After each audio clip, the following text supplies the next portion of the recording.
అండి ఇక్కడైతే చూస్తున్నారు కదా, ఇదైతే మన తోటకూర అనమాట. గింజలైతే చాలా ఫుల్గా రెడీ అయిపోయినాయి. అంటే ఇంకొంచెం రెడీ అవ్వాలి, కానీ గాలికి ఏంటంటే అన్ని కుండీలో పడిపోతున్నాయి అన్నమాట. ప్రతిసారి కలుపు తీయలేం కదా మనము, అంటే చాలా ఎక్కువగా వచ్చేస్తున్నాయి. సో ఏంటంటే బలం కూడా తీసేసుకుంటున్నాయి మొక్కలన్నిటినీ కూడా. సో ఏంటంటే కొన్ని గింజలు ఇక్కడ పొద్దున్న చాలా వరకు తీసేసాను. ఇప్పుడు ఏంటంటే గింజలైతే మనం హార్వెస్ట్ చేస్తాను. హార్వెస్ట్ చేసిన తర్వాత అవైతే డ్రై చేస్తాను.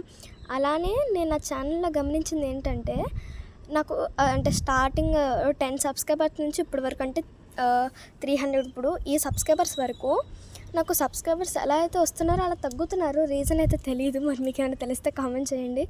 నాలో ఏమైనా తప్పు ఉందా అనేది కామెంట్ చేయండి. ఖచ్చితంగా సరిదిద్దుకుంటున్నాను. అంటే సబ్స్క్రైబర్ పెరగకపోయినా అంత బాధ ఉండదు, కానీ పెరిగి తగ్గితేనే చాలా బాధ కదా.